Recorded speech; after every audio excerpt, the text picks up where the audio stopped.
بیا غذاتو بخور.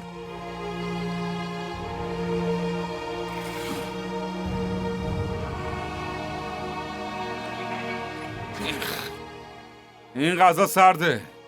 من غذای سرد نمیخورم. ای داداش، اینجا خونه بابات نیست که 24 ساعته بهت خدمت کنیم. غذا برات آوردیم، بی سر صدا بخور وگرنه گرسنه بشین.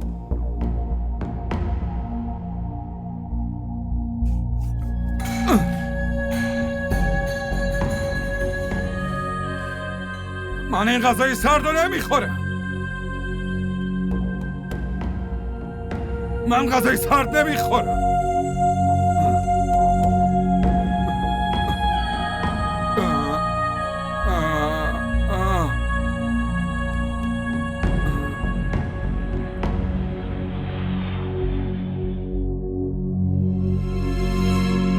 چی؟ پسر منو توی بازداشتگاه حبس کردین؟ جمال، اصلا مراعات فامیل بودنم نکردی؟ اصلا خجالت نکشیدی؟ شما بزرگترین آبجی. شما باید حواستون به این چیزا می بود. دهن منو باز نکن. کاری که دخترت اونجا با ما کرد، از گفتنشم خجالت میکشم. یه بچه رو هیچکی بهتر از پدر و مادرش نمیشناسه آبجی. دختر من حتی حاضره بمیره ولی نمیذاره آبروی باباش جلوی کسی بره. و اگه میخواید بگید که زندگی وحید و ثنا به خاطر دختر من از هم پاشید، پس وحیدم میارم باهاتون رو در رو میکنم. اون وقت همه چی واضح و آشکار میشه آبجی. دیگه تو چشمات شرم و حیا نمیبینم. تصمیم گرفتی که خواهر بزرگتو بی آبرو کنی؟ بگذاریم. من پسرمو میخوام. خب برید توی کلانتری و ببینیدش. وقتی که میرید چمدونتونم با خودتون ببرید. تو سوء تفاهم به سر نبر آقا.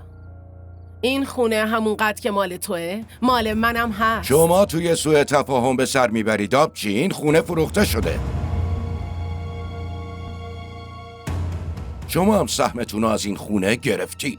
موقع عروسی پسرتون یادتونه؟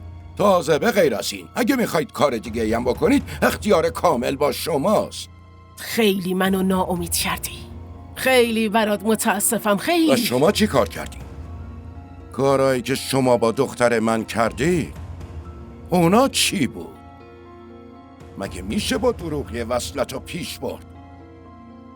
شما اشتباه کردید آبجی. قصد و غرضتون بد بوده. یعنی خجالت نمیکشی؟ خجالت نمیکشی این حرفا رو میزنی؟ خجالت بکش. اتفاقا خجالت میکشم.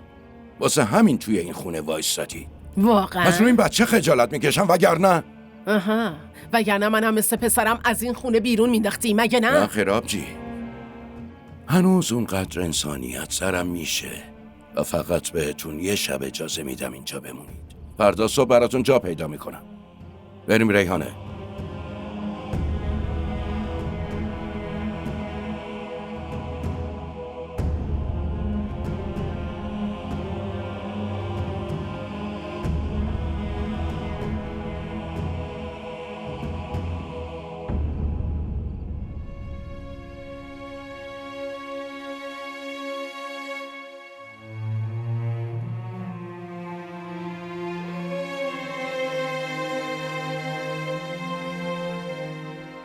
چرا نذاشتین من بیام بیرون؟ دخترم ما نمیخوایم تو توی درد سر دیگه بیفتی و بیشتر از این اذیت بشی. اگه میدونستیم میان اینجا تو رو با فرح میفرستادیم خونه‌شون.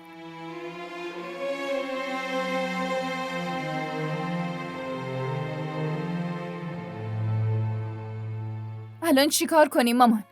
کجا بریم؟ از کی کمک بخوایم؟ مامان این داستانو تمومش کنیم. شما هم لج کردین که داداش طلاقش نده. اون طلاق نمیده.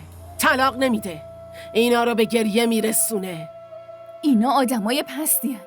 ما رو تو دردسر میندازن. اسم من مسعوده است. خودم یه تنه حریفشونم. خب میخواین چی کار کنیم؟ برای داداش چی کار کنیم؟ یه فکری کنیم. یه کاری میکنم. فردا میرم کلانتری. اونو آزاد میکنم و میارم. به اینا یه درس درست حسابی میدم. پسر من تنها نیست. مادرش هنوز پشتشه. پسرم و پشت میله های زندون انداختن و الان من اینا رو مسخره مردم شهر میکنم. پسر منو پشت میله های زندون انداختن.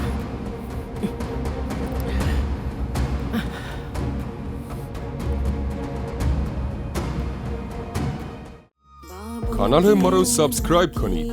حمایت شما به ما روحیه میده. नादान सी भोली सी